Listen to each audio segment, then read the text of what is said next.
say it correctly? Good. And with LNRA, we're going to talk a little bit about their management of water and your plans with like Texana and offshore reservoir. And we appreciate you coming out to be here tonight. The Lavaca Bay Foundation, we've been doing a little soul searching on directions to go in, and something that we're getting more involved with the city of Port Lavaca is researching outflows for stormwater, and the city has an interest in this as well in terms of developing catchment devices for stormwater flow to catch garbage, debris, and we also are going to work to get students involved at an appropriate level, junior high, high school, not to help with the project, not so much in installing these catchment nets, but more in terms of educating folks about where that stormwater goes and make them aware that it indeed goes straight into the bay. Many years ago, RJ, did you share with me? He stepped out. No, he's right here.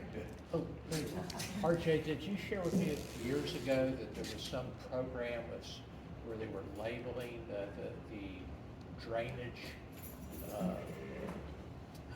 actually where the storm drains are in a manner, or was that?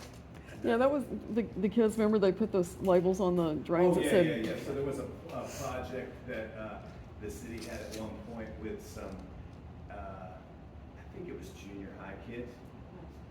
And it was like where they were supposed to have a little city council that the kids, one kid was the mayor, the little councilman, they learned about that. But their project that they did, there's some little bronze looking things that go on top of certain stormwater sewers, and it'll say, this stormwater drains to the bay. And they basically went around and they ID'd them with who was the utility director at the time when Darren Gurley was here, and they used some construction adhesive, and they put them down. And it's easy to see them over in Brook Hollow Estates and Bay Vista. I know, I'm sure there's plenty of other places. And the idea was to show people which storm drains drain to the bay so they wouldn't dump 10W40 down there, pesticides, or anything else. They're most all of them, I've only seen one or two that have popped off there still. So that's a project we'd like to work on, is getting students involved with a project that was a learning project where they can be involved as well. And we'll use the website to keep folks who are interested in terms of what our progress is and where individuals can become involved as we become more organized with this. Okay. So thank you for being here. How many of you were here, I guess, back in 2020? Maybe attended maybe 2020. I know most of you were, so we might not. Afternoon.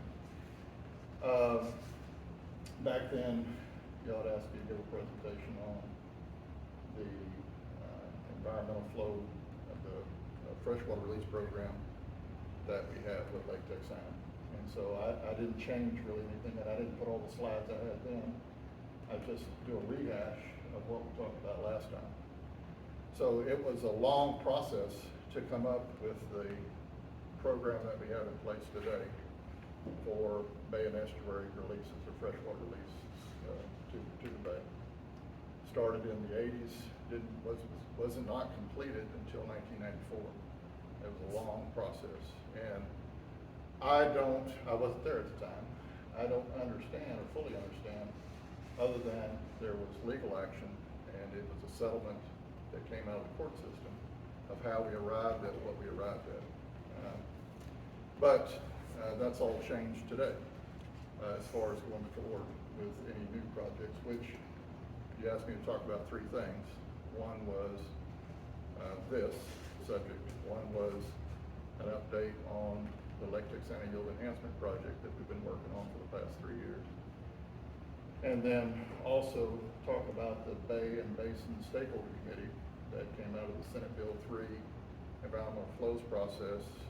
We worked for 5 years to come up with flow regimes that the TCQ adopted back in around 2013, 2014, that are now the standard for new permits.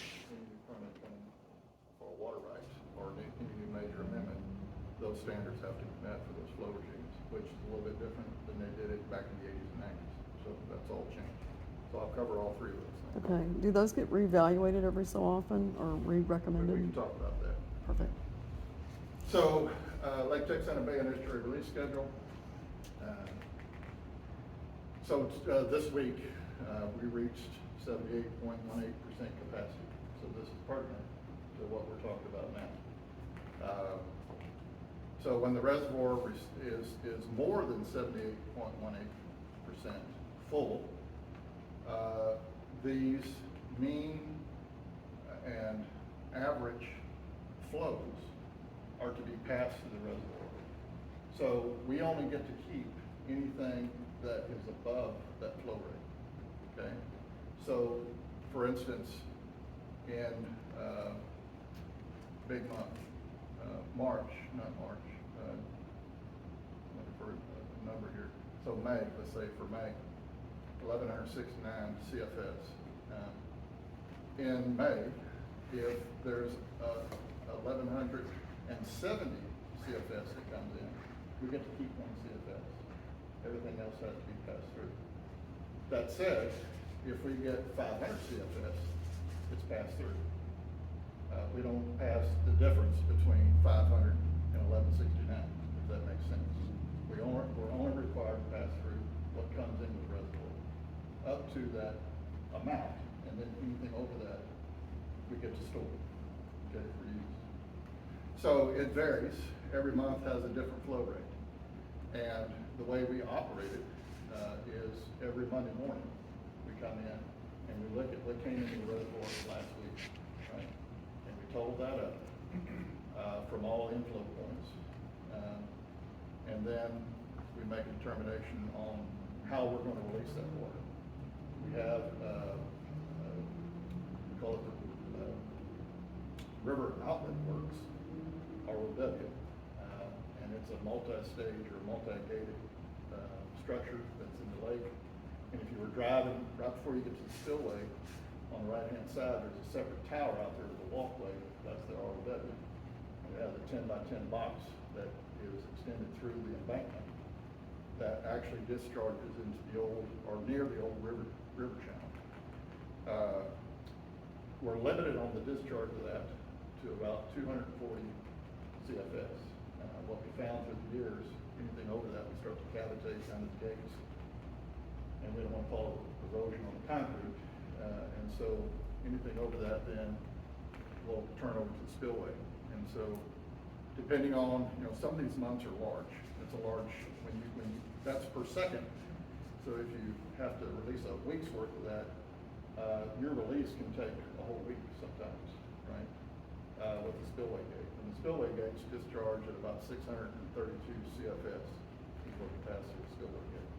So there's a little bit of disparity there. It's not as fine-tuned as what it was first envisioned back when this was being designed, but from an operational standpoint, that's the limitations we have to live with. So that's every Monday morning, and then we get ready for the next night. We're always looking. We have around 48 gauges in our basin, but there's 4 main gauges on the Navidad, on the Mustang, the East and West Mustang, and on Sandy's Creek that we're constantly watching the inflow into Lake Texana. So as I mentioned, we're at 78, or we're a little bit below 78.9% capacity. That was already the week. I was up there, I drove by there today, and man, the lake really looks low. It's been lower. Has it? Yeah, in 2011, 2012, we were down at 30 feet, so we were 14 foot low. Yeah, we were at all-time low at that point. It's interesting, some of the things that are going on right now. the way we're reacting, not we, the way everything is reacting. I don't recall the city of Edna ever having to put on a drought contingency measure, right? But we got more people that are living in Edna now, and more people are using more water. And so they're at an all-time demand. I talked to the city manager a while ago, they're at an all-time demand today. It'll be a hot day. Mike's familiar with that, did in the Point Comfort all those years. When it gets hot, you have more water use. It's just kind of a natural cycle. So we're depressed. We're not alarmed yet. It's just kind of a seasonally low, and it doesn't rain in July and August. It just historically doesn't unless you get a storm.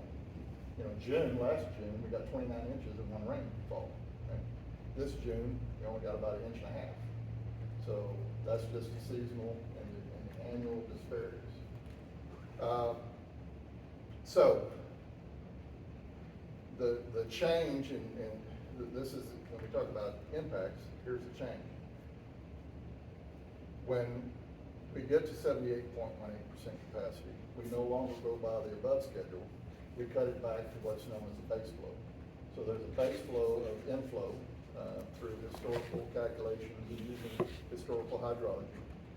And the base flow is 5 CFS, which seems like a huge change, and it is, right? But that's what historically, over the period of record, the drought of the 50s included that. That's what the base flow was. So that's the way we operate our main estuary release schedule. Now, saying that, I just put it in graphical form here, tablet form, graphical form. So if I were to take all those monthly means and averages and total those up over that monthly period of time, the total amount, the target, what we call the target for Lake Texana is 347,000 acre feet a year. Seems like a large number, right? Now, then on the right side, just graphically, that's what the distribution looks like over the year. You can see a peak in the spring, you can see a peak in the fall, right? You would say, well, that's kind of the way we get rainfall. Well, generally it is. Now, this is our monthly releases from 1982 to present out in the spillway. So over time, you can see what that distribution is. It kind of looks like that distribution, right? So putting those two together, that's what it looks like. So we have our targets and we have our releases, and this is all historic over time. And you can see there's months when we're putting a lot of water into the system. There's months when we almost hit that target. There's months when we don't hit the target, right? Usually, if you don't get a storm in September, this dry period of July, August, and September sometimes bites us, right? That's just not enough water in the system to support that. But usually, your fall, late fall, winter months are usually wetter. So it's just a seasonal thing. And I think, as I said last time, we give all we get, and we sell what's allowed to us. We can store enough water to sell, and that's what we supply our firm water supply out of, is that balance. And then I just put it in, I say, context, looking at it just spatially over time, the green line being rainfall, the blue line being releases, that orange line at the bottom, or the bottom line for those that are color impaired, that's that 347,000 acre feet. And you can see there's years where we didn't hit that target, right? We didn't have the rainfall, right? And this is really on a broad scale, it's annual. I'm not looking at it on a daily or a monthly basis. This is on an annual basis. So it's not as fine-grained as some other people might look at it. But just generally, if you count the number of years, there's about 13 years out of the last 4 years that we didn't hit our target, right? And you can see there the releases and the rainfall. When we get a big spike in inflows, we get a big spike in outflows. That's just a dam operations, how we have to regulate the floodwaters through the project. You know, we've had multiple, you know, you see there, 1.8, 1.9 million acre feet that we pumped out, right? So we've had some large events where we've just inundated the whole system. And that's just out of Lake Texana. That didn't include any flow from the Lavaca, didn't include any flow from the Garcitas or any other inflows into Lavaca Bay. It's interesting, if someone would go back and look at historical studies that have been done on what they say the flow should be, amount of fresh water in Lavaca Bay, that number has varied over the years of study. And there's been a lot of people look at this, a lot of great scientists have looked at this. I've met a few of them. But the numbers, it's not an order of magnitude, right? There's a pretty fine number, and it's gonna vary from about 375,000 acre feet to about 600,000 acre feet, right? There's a bound there that everybody's agreed upon all these years. And somebody comes up with a new idea and they go through all the math and they still come out within those bounds, right? So we spent 5 years, and I guess I can go through that now.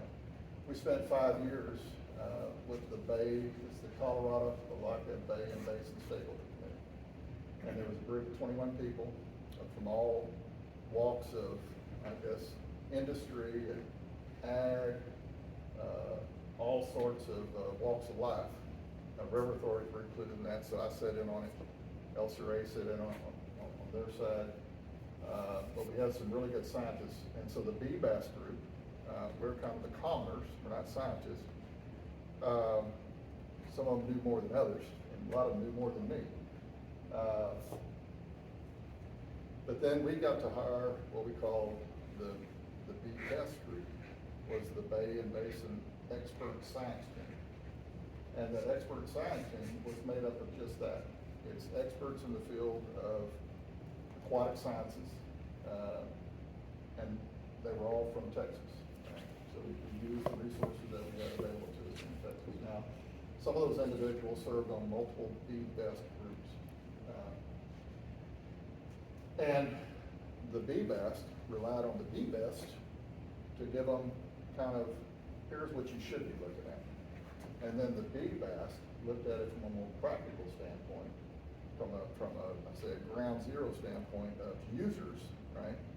How are we gonna manage the supply? What the legislature wanted was a ground or grassroots up effort to arrive at a flow regime for each bay and basin system, which included in-stream flows. So all the way from the headwaters of the Colorado, headwaters of Lavaca, headwaters of Navidad, and all the tributaries in between.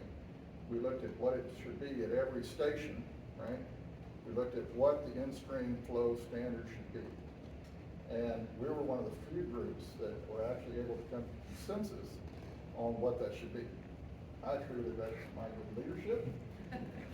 Unfortunately, they had me chair the damn thing. And I didn't want to be chair because I wanted to be in the audience having a conversation. But I sat in the chair's position, and so Myron Hess, who's been engaged in environmental matters for years, was my co-chair, or I was his co-chair. We never determined which that was going to be. Myron is a very astute person. He's still engaged in this conversation. I'm still engaged in this conversation. And so we went through that process. We arrived at what we thought was reasonable.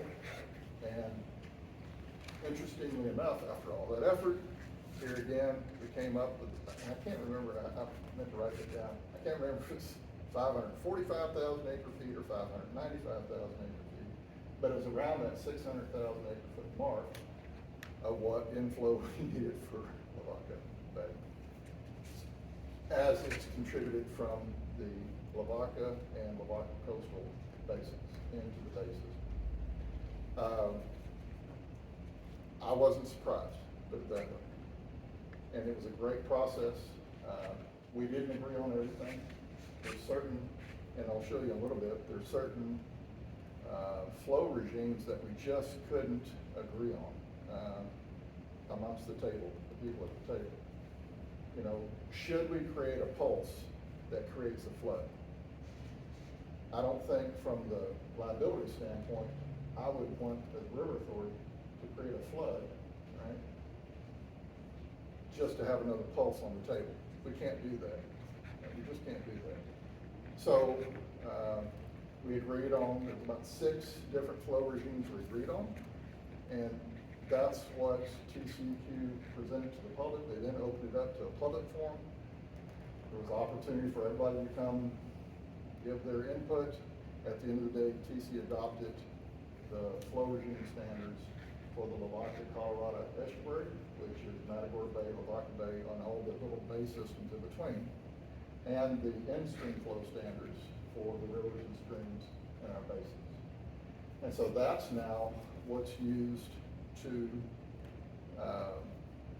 set the standard for environmental flows or for review of meeting environmental standard for any new permit, be it a new permit or a major amendment to a permit.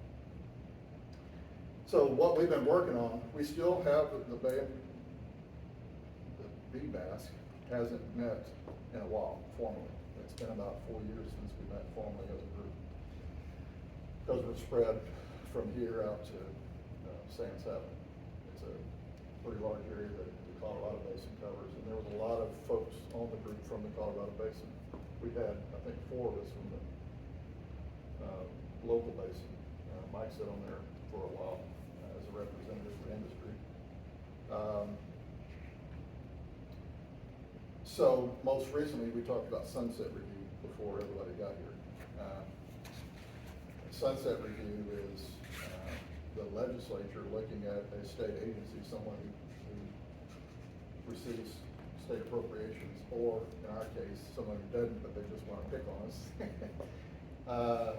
They go through a review process looking at the functions that they perform, the manner in which they perform, the efficiency that they perform, and how can we improve the overall efficiency of the agency.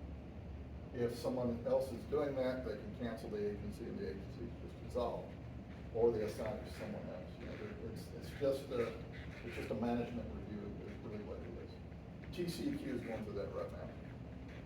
As part of the process, the review process, the sunset review team that was assembled, they're all lawyers. I found they're all lawyers.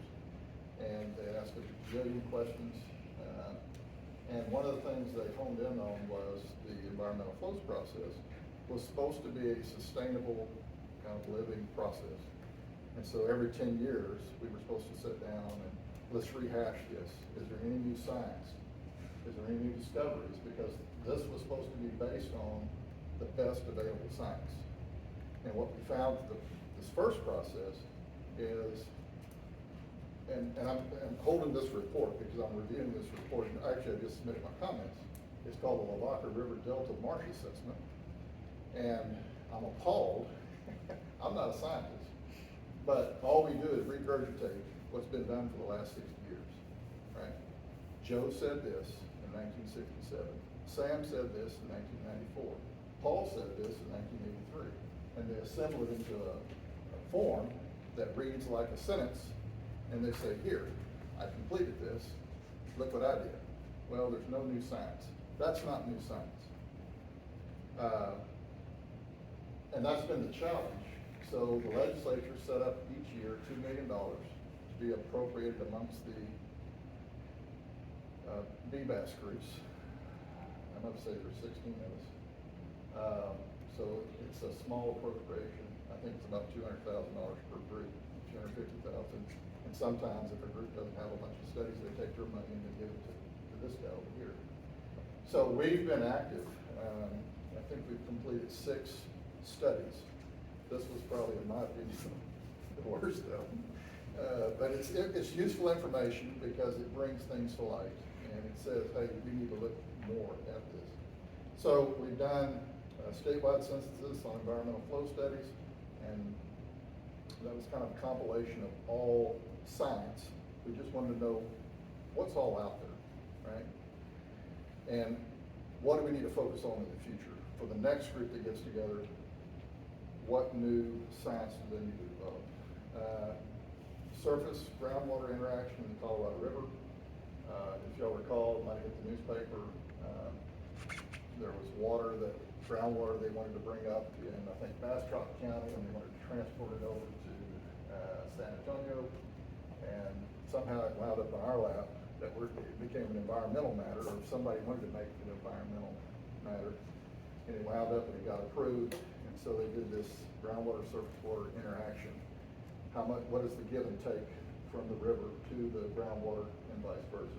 If we produce this, how it's gonna affect ultimately the environmental flows, or the water available for environmental flows going out to the bay.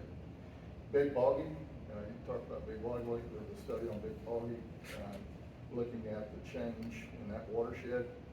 And then we got this one, I think we did one more and I didn't write it down. But anyway, it's all good stuff. So I think out of the sunset review at TCEQ, I think the legislature will probably put some pressure on the agency to update the flow units, which means that's a huge undertaking again. Another 5 or 6 years of work. Hopefully it doesn't take that long this time. But I don't know how they're gonna fund it, frankly. It cost a lot of money the first time we went through it. And it wasn't for us, the volunteers, it was for the BBASC group that we had to, the scientists who were taking time away from their own research, that we had to reimburse to do this work. And some of them volunteered their time, but a lot of them didn't. And rightly so, I think. They spent a lot of time on it, it was years. So that's still unknown. So all I can say is Myron and I, and Dave Buzan, and Brian Cope from LCRA, and some others, and Jennifer Walker, Fox, I can't remember the first name, Steve Fox, he's involved in it. And then there's several from the Colorado Basin, I think, that are interested, but they don't really communicate that well. But we're still engaged, and I'm still young enough, got enough energy that if it does come around again, I'll throw my name in the hat just to try to protect the interest of all uses, right? A lot of people think river authorities are all about supplying water. No, we're supposed to protect all uses, right, including environmental. So that's the efforts that we have to undertake. How do we come up to, and I guess that's why we put me in that role. How do we come to consensus on not just what industry wants, but what this use over here wants and may need, and how do we balance those two? So it's an interesting conversation, and I hope some of you, when we make a call the next time, will say yes, because it's hard finding people that want to dedicate that amount of time. So after that,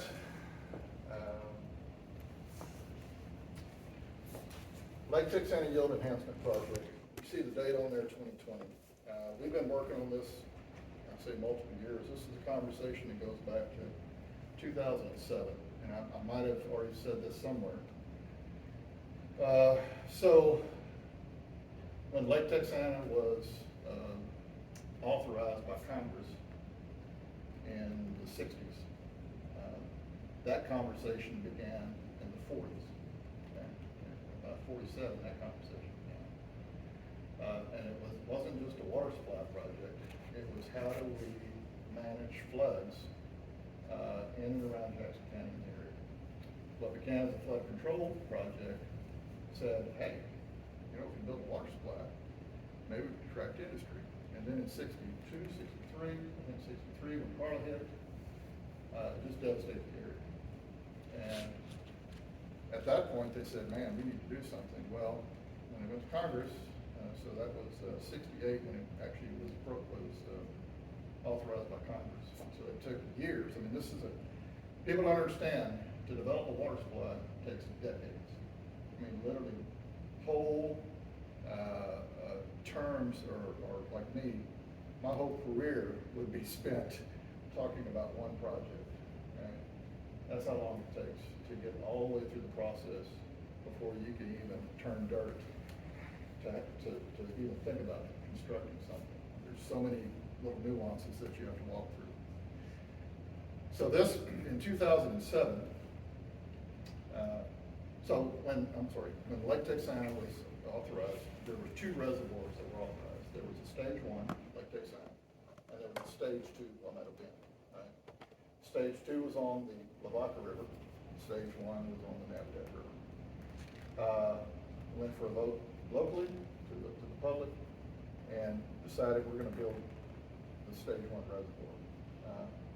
We have authorization to build both, and we had a water right that, on both watersheds to accommodate the construction of those things. Somewhere in the 90s, the Water Development Board used to be the Water Resource Institute. I'm not sure exactly what the name of it was, but coming out of the 50s, this was needed. But so the 60s, 70s, 80s, they did. It wasn't 90s was a Trans-Texas study. In the 80s, there was another study. But in the 90s, kind of like we have the Regional Water Planning Group right now, which is the grassroots water planning initiative that was started in 97. In the early 90s, they did a study, and as part of that work, the group that was assembled, and HDR Engineering was the engineer for the group at the time, did a kind of a little small study on Palmetto Bend Stage 2 and said, well, economically, you should place it here.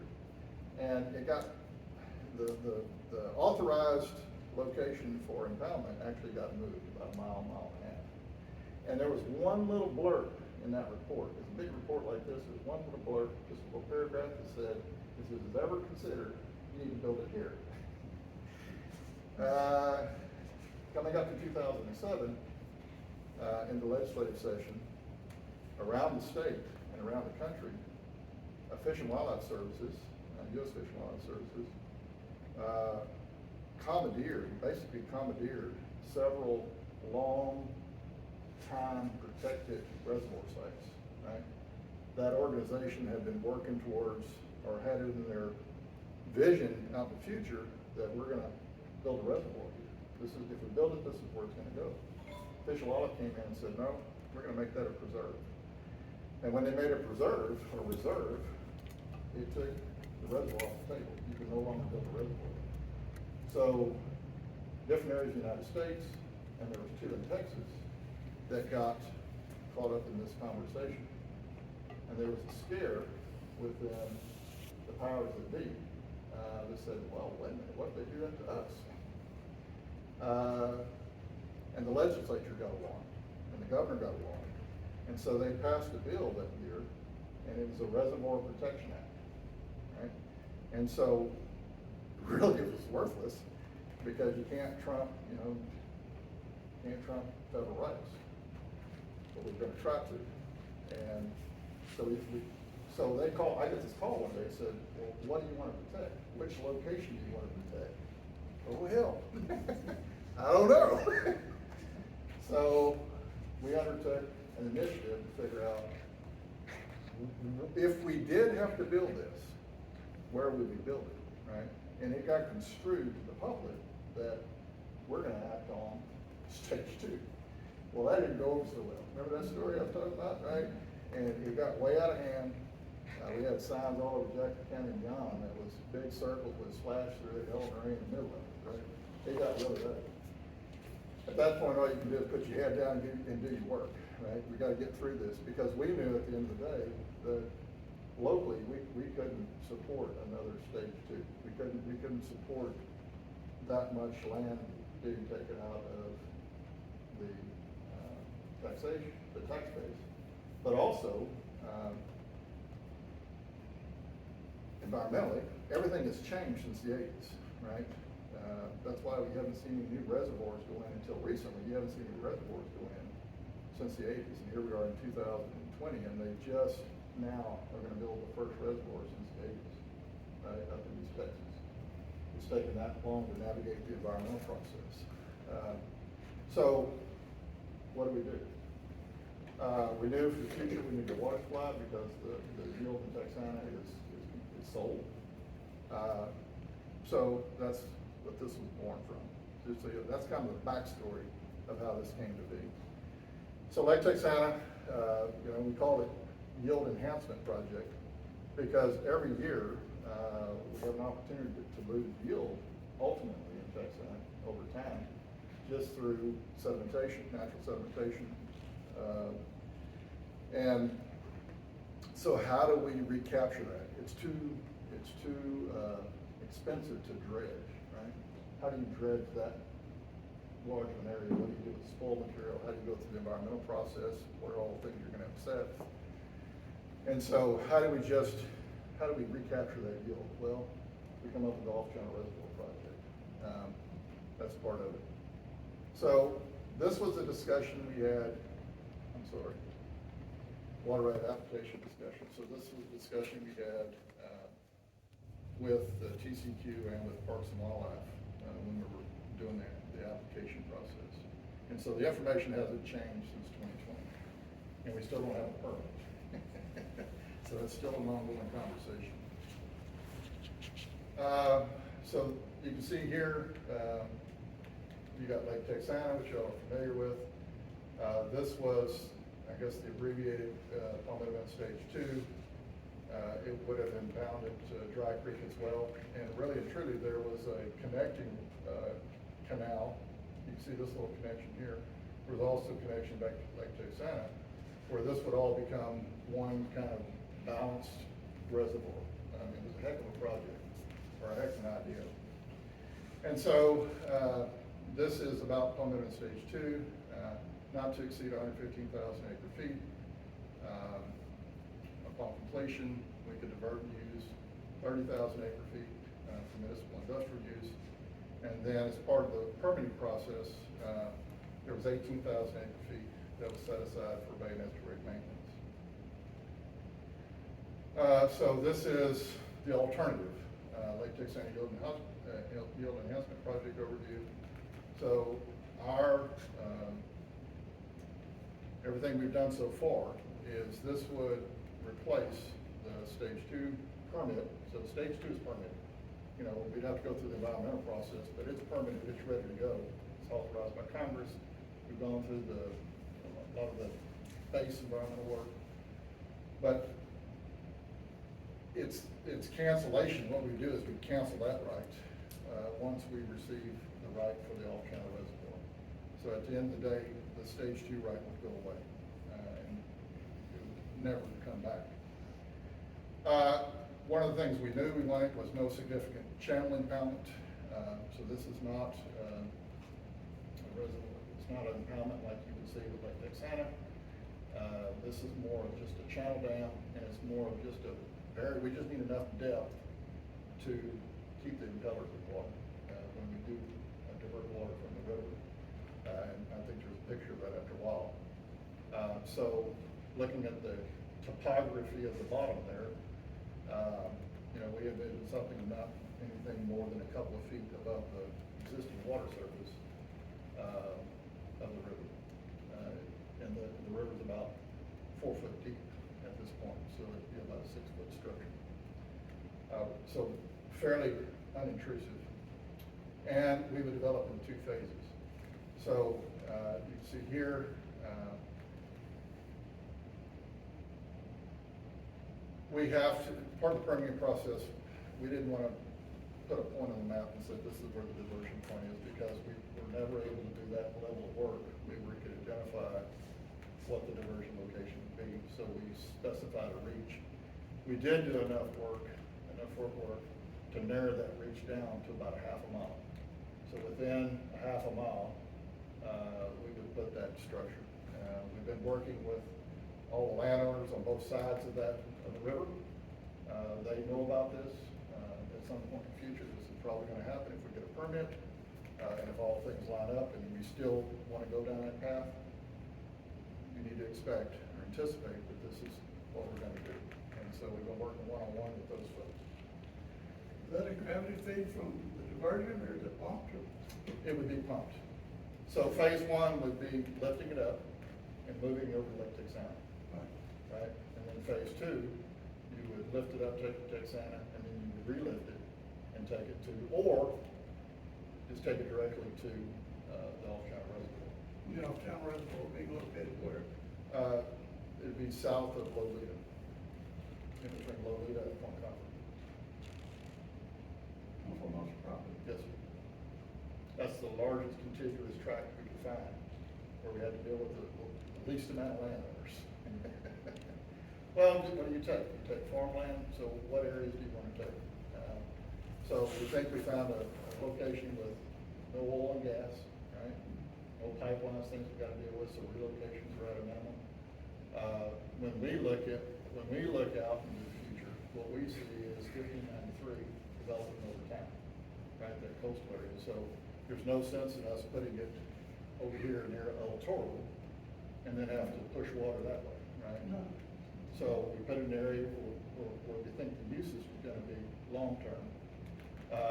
This isn't, we're not asking for an interbasin transfer with this. It's not something that we would say we're gonna ship to Corpus Christi or out of our basin. This is gonna be for use in the Lavaca, Colorado, and the Lavaca, Guadalupe, our coastal basins. That's where we intend the water used to be. How And many that's acre what's feet on was the- that? Sir? How many acre feet was that? Yeah, I'll get there in just a second. Got diversion from the Lavaca, diversion from Lake Texana into an off-channel reservoir project at some point in the future. And, makes use of storage in Lake Texana in early years. Now, saying there's really no storage in Lake Texana, that water would have to come in and be pumped out, right? So to make that happen, you're gonna have to have a customer that's taking that water. Phase 2, storage and off-channel reservoir, and so we kind of know what that looked like. We've done some due diligence there, trying to understand what kind of horsepower it would take, what size of pipe it would take, those sort of things, what type of area we might need for a reservoir site to gain appreciable yield out of the project, considering what we're losing in Lake Texana as well. So current application, this is a diversion up to 96,000 acre feet a year from the Lavaca River. It's up to on-channel structure on the Lavaca River, storage in Lake Texana, phase 1, future storage in the reservoir, phase 2. Firm yield, what we're expecting phase 1 is at 23.5 for firm yield phase 1, and that's not putting it in the reservoir, it's just moving to Lake Texana. And then when we're able to put it into a reservoir, we get a little over 30,000, which, interestingly enough, is about what we would have got if we did the stage 2 project, right? We get about the same amount of water with almost absolutely no impact as far as the river there. Have y'all calculated what you lost in sediment? Yeah, we just did that. So every 10 years, what they suggest is every 10 years or after a major event, a major flood, that you have to resurvey. So we've had it surveyed in 1980, 1990, 2000, 2010, and now 2020. We didn't have it done after the 94 flood, the 98 flood, like I say, between those two. And then after the Hurricane Harvey event in 2017, that was the last major flow we had, it was about 78,000 acre feet. 78,000 CFS that we released. Interestingly enough, technology has increased greatly, especially in the survey methods.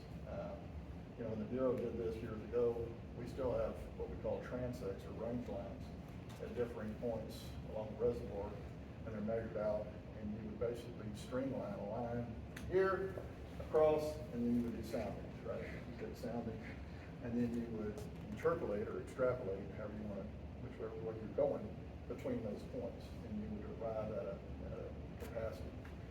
And I'll tell you what, those older guys were sharp, man, because even using computerized methods,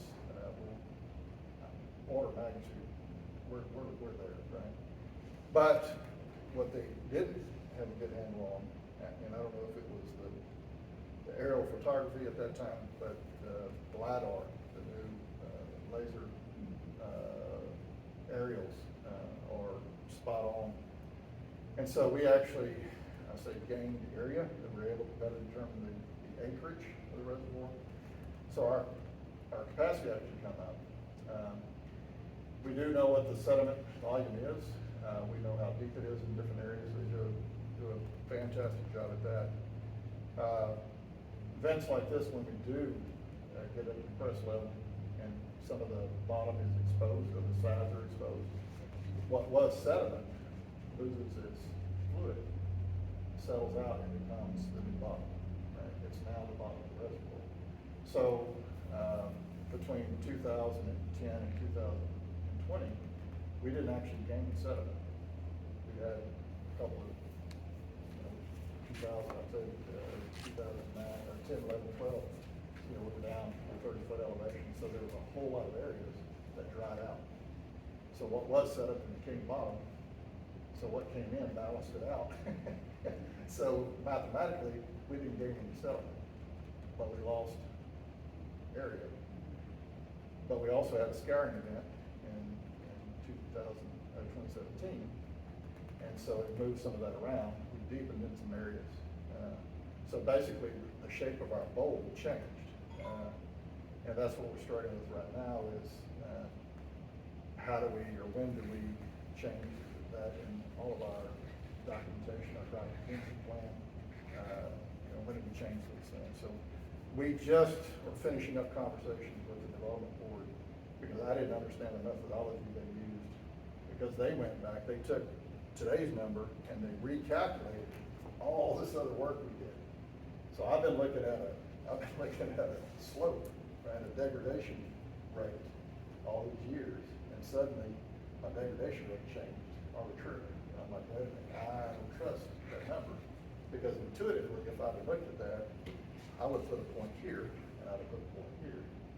I wouldn't be where you are showing this point, so you gotta explain to me how we got there. Anyway, we spent the last couple months going through that science, and finally got through it basically 2 years. So, we'll be dealing with that soon. So, all uses, so municipal, industrial, agriculture, mining purposes. So we use the bed banks, electric center to convey the water. And then one of the things we've been looking at, one of the things we asked for in the permit was, because energy is so expensive, if we're passing, because basically this is a scalping operation. I mean, if you drive over Lavaca, at times there's not a lot of flow there, right? So when we do have water, it's going to be because we're flooding. So if we're flooding, that probably means that Lake Texas is flooding as well, right? And we're releasing a lot of water through. So if we're releasing that water, instead of starting the pumps over here, right, can we just divert from Texas, right, instead? So we're trying to work through that balancing act with TCEQ. It makes logistical sense to me. Operationally, it makes sense. And they'll make sense of it from all the other angles.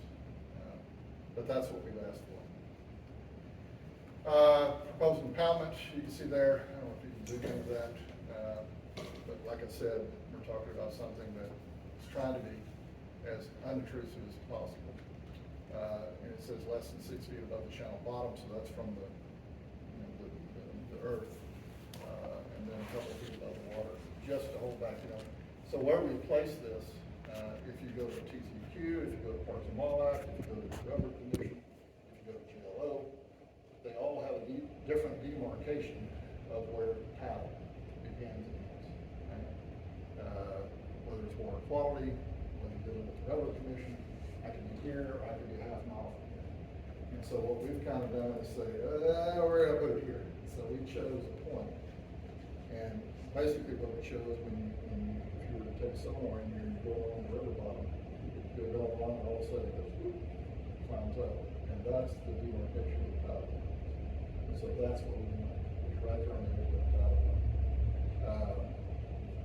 So what it allows us to do is put less of a structure in place going forward. Where is that relative to the Tiziano wetland area? Is it anywhere close to that? Is it close to where the wetlands are? No, if this is closer to Edna. Oh, okay. Yeah, there's a, Oh. If I were going on 234, if I was driving on 234, back toward El Toro, I don't know the name of the bridge, the name of the road that there's, it's called Malone Bridge. And from that bridge is downstream about, That's where you take the water out of the Lavaca. yes, Put it into the reservoir. What about the impoundment area? that you're talking about? so we're only talking about changing the river level, no more than 2 feet. So this is not gonna be an operating structure, it's a static structure. So any water that comes through is gonna pass over, right? And when we have floods, it's gonna pass over. We've gone through and we've looked at what impacts that would make upstream. So, you know, right now, on wet periods, if it's dry periods like we have today, that saltwater zone will creep up. You know, there's a lot of people who used to irrigate for rice up there that could no longer irrigate because of saltwater intrusion, right? And they kept getting saltwater into their pumps. On wet here, you know, it's way out here at the mouth, man, but it goes back and forth. So what we've done is, it's probably a mile upstream, it'll back it up, but it all stays within the banks. What we didn't want to do is take anything outside the banks. Does that make sense? Yeah. And actually, those folks, you know, they man, we're gonna have fresh water. So it's actually a benefit for them raising cattle up there. Diversion point, this is kind of, you know, what we looked at. You see the version there. There'll be some sort of sunk lower area that we'll have to dig out. And there'll be some manufactured or produced tank detention basin that we would have our pumps submerged into. And they're, you know, these are big pumps. Like I said, it's a scouting operation, so it has to move a lot of water very quickly because a lot of the Lavaca River is pretty flashy. Water will come up, it doesn't stay as long as it does in the side. It just washes through. So, if we want to catch some of that, we're going to have to pump it very, very quickly. And so, a couple of 10 MGD pumps, 25 MGD pumps, and multiple 75 million gallon per day pumps. And you can see there the flow rate. It has to push a lot of water. We did some, you know, we did a lot of reconnaissance, trying to determine where this should go, looking at the bank configuration, bottom configuration, environment around it. And that's kind of how we weeded down to that half-mile reach that we said, okay, this is going to kind of play in here. You know, we looked at landowners, where could we get access? We're going to have to do this to maintain this thing. How do we get access through here? And so that's why we're working with several landowners there to make sure in the future they know this. But so generally in the corner, this is a large track here, and generally in the corner of this track, we'd like to put it as close to that kind of curves, so the water comes right into our basin. Anyway, we've done due diligence there. This is photographs that we were showing of upstream and downstream at that point. Quality purpose, we had to go through that. You see there's diversion, the yield that we're getting about it. We're not applying for interbasin transfer beyond our coastal basins here. Discharge points, we went back several years ago. We had several companies come to us that, you know, they wanted to do a power plant, gas-fired generation, stuff like that, and they wanted water. Well, in order to get them water, they're going to have to build 20 miles of pipeline. It just doesn't make sense. So we went back, because we're limited on conversion right now for Lake Texas, only out there on the dam side of the NI. So we went back and got a permit change to be able to divert water anywhere around the limits of Texas. There are some really deep areas on the upper end, basically where 59, where Sandy's Creek meets the Navidad River. That's about 36 foot deep there. So there's some areas of opportunity for water if something were to happen upstream on the 59 side. Water availability and monitoring. Now, I want to tell you right now about how hydraulics is doing. And and I'm not a modeler, but I can explain some of this. And one of it, you know, we talk about WAM, water availability models. Ours is somewhat outdated for Lavaca. TCQ was going through a modification process at that time. We worked with them to introduce changes that were acceptable to them and acceptable to us. And so we've made several changes. For this specifically, there's a control point we're going to use. So there's a historic gauge on US 59, I guess that would be south of Edna, that we would use as a control point to determine what the flow, what our diversion ability is based on the flow regimes that we're going to have to live with. Right? So that's going to be our control point. Now, there's probably 8 miles between that point and what we'd say our diversion location would be. There's not that much inflow that comes in, there's several, but we're discounting whatever little bit of inflow, and we call that ungauged flow, that would come into the river between those 2 points. And so that's what we've suggested.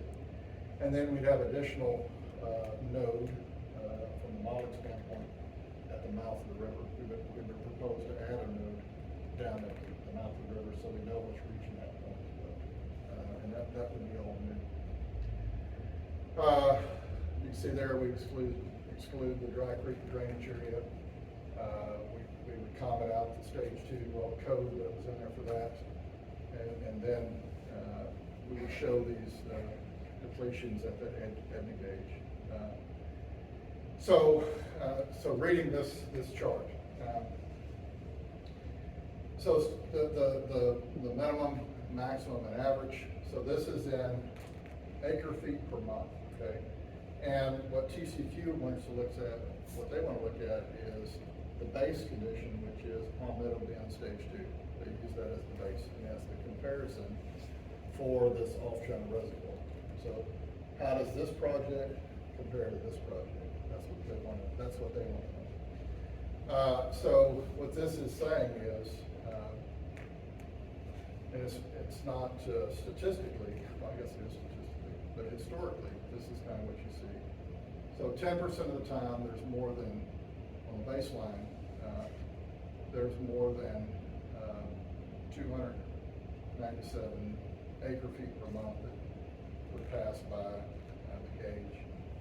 Whereas 90% of the times, there's less than, and it all makes sense when you kind of think of how the water goes through. 90% of the time, there's less than 117,000 acre feet, which we know a lot of times we have lower flows. So that kind of intuitively says, yeah. And this leads you into a conversation about attainment. But this is the predicted impact to our outflows and the flow at the mouth of the river. And so I guess the story here is that the difference between the two, between the baseline, which is Palmetto Bend stage 2, and this full project, which would be the yield enhancement project, there's actually an increase in flow over time on the average and on these percentages that would make it both be released from Lake Texana and would make it to the mouth of the river. So we're actually increasing flow to the bay, basically, is what it's saying. Then we get into predicted impacts, bay and estuary inflow achievement. And so this is what things are I guess, gauged by. So I mentioned the BBASC, I mentioned the 6 different flow regimes that we were able to come to consensus on, and it was ultimately adopted by TCQ. And so there's, we show 4 here, but there's 2 more. There's some seasonal pulse flows that we all also have to contend with, and there's addressed in another slide. So we address the pulse flows in our accounting. Every waterway has to have an accounting plan, right? If you're going to divert water, every basically gallon of water has to be accounted for. From in the stream, divert it through your system, and discharge, you have to account for that. So we put together an accounting plan, and those pulse flows, that's how we account for the pulse flows that we need to comply with. But the four main things: subsistence, base dry, base average, base wet.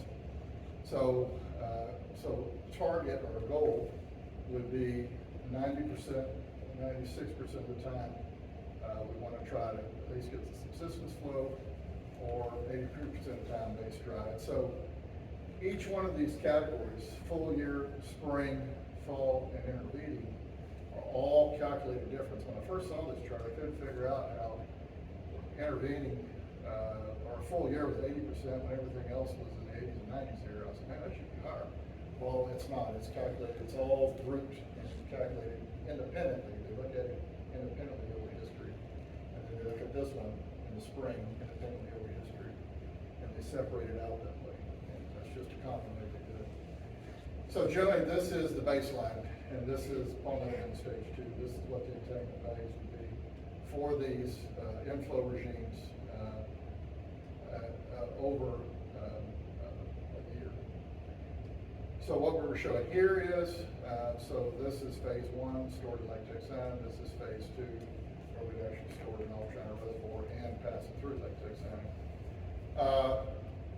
All the green numbers means that everything is better using the Alchina Reservoir approach than the stage 2 approach. We actually improve almost every one of these regimes in all 4 categories over time. So that's another, I guess, merit to development of the Alchina Reservoir. It actually improves achievement over time to the bay.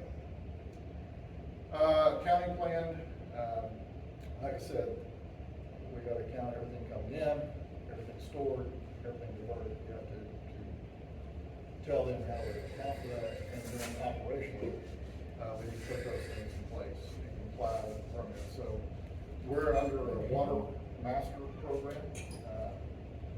So we're the last basin others east that have a water master that are controlled by water master. So South Texas water master includes the Lavaca Basin, the Guadalupe Basin, and the Oasis Basin.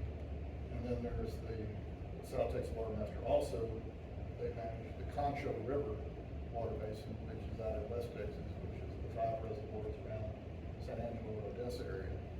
That's under the Concho River basin or water master program. And so before we divert water, we've got to make a diversion declaration. We say, hey, LNRA wants to divert this much water. They give us a formal response to this, and they may divert this much water. And at the end of the day, at the end of the month, they send us a note and said, this is how much you said you were going to divert. Now go read your meter and tell me how much you did divert, right? And then we go read the meter and we put it down and we have to send that back in. So it's a constant conversation about supply, demand, and everything in between. And we account for losses, we account for all those things in that accounting plan. And it's managed through the water master program.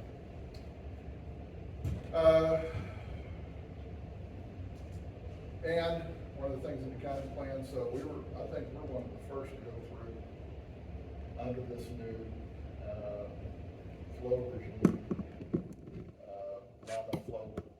flow regimes from TCQ. So we're kind of one of the guinea pigs going through this process for compliance with the new requirements. And we do it openly. Pulse flows, this is where we got into pulse flows.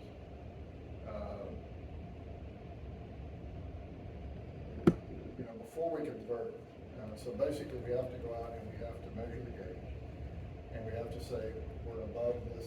So it's the time of season, right? It's either, and I think, if I recall, they're all based on the condition of Lake Texana, indicative of what the surface water is doing, right? So if Lake Texana is at a certain level, then it will be wet, dry, or something in between, right? And that sets the flow regime, those 4 flow regimes, the subsistence, the base, the wet, and the dry. That's gonna be based on the levels of latex sample. So depending on what that is, that's the flow regime we have to follow.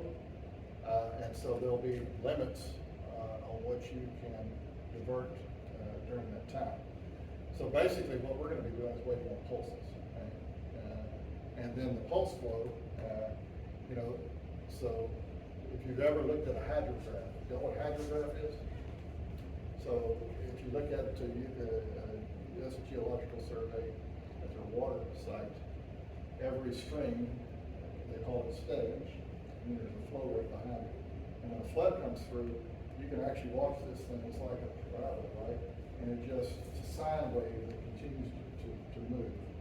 And it just moves down the river. It's kind of, it literally is a wave that moves through the river like this. And that's why, you know, when you look at flooding, they talk about that it's gonna max out or it's gonna peak, right? Well, that's the peak of that curve, right? And as it pushes through, you know exactly what time it's gonna peak at a certain point. It's just out, right? And you're coming through. So everything under that curve is a volume, right? Going back now, everything under that curve is a volume that's passing through. And so, based on environmental flow regime, there's a certain volume that has to pass through, and then you can divert. You have to satisfy the new standards. So a lot of times, we're not gonna be diverted. I can already tell. If the lake is like it is now, and well below capacity, and you had a flood event like that, are you gonna bring the lake to capacity or are you gonna divert? Well, on our side, we have to bring it to capacity before we're constantly sending water up, right? Right. That's part of the yield. But, yeah, so before we would spill water, we would have to fill. On the Lavaca side, because it's under a different standard, we might have to let that pulse go. We might have to let a portion of it go, right? That's gonna be determined through this accounting plan and what TCQ allows us to do there. Sometimes I'm done with the box of rocks, then, trying to see how that's done. Well, I tell you what, it confuses me too, and I'm done too. But it's been a learning curve for me. But it just knows that this new water right is gonna be subjected to the new flow regimes that's been adopted by TCQ, right? There's no way around, there's no discussion on this one, there's no lawsuit, I hope. I mean, that's the standard we have to comply with, that's what we have to do, so that's what we're gonna do, right? That's the rule of the land. And we were talking about the BBASC a while ago. You know, every 10 years, the rules could change. Now, I think the way it's set up, you don't retroactively go back and adjust a permit, right? So it affects all new permits going through. But I don't envision those numbers to vary that much because based on history, it never has varied that much, right? So I think whatever we do now, given the target that's been set back in 2013, 2014, I think we're in good shape for the future. Right? So. Does that permit number ever change? Well, anything can change. And that doesn't sound like. I say it shouldn't be changed, right? That's my whole conversation, you know. When I stepped in the room with the BBASC, okay, I'm the water guy, I'm the bad guy. But our job is to manage all resources, right? Not just that you want water for the environment. He needs water for his farm.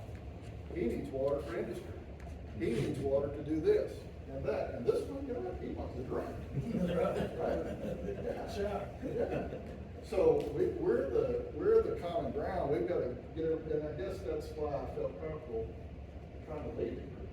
Because I told them right up front, I like oysters, I like shrimp, I like fish. I like to catch them, I like to eat them. Right?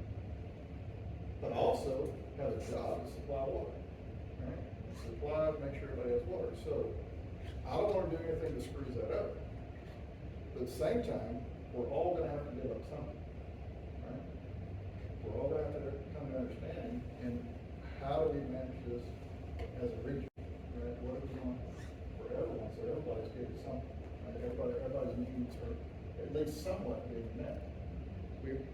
We all want to be winners, right? But we all don't need to be losers, right? There has to be some common ground we can come to. So that's, I think, why we were able to come to consensus, because there was enough people around the table that had that same mindset. At the end of the day, Patrick, when all this is up and going, generally, what's it gonna do to your ability to supply industry with water? Well, it Compared gives to where us you- an to opportunity, where you are now. it gives the region an opportunity to have an additional water supply. Now, all this said, we've been working for Mosa, right? We've been a customer for 40+ years, right? Awesome customer. They're growth oriented, right? They're continually doing something. They're very resource sensitive, right? They put in 100 different ways to save water, right? And reuse water, and reuse water, and reuse water.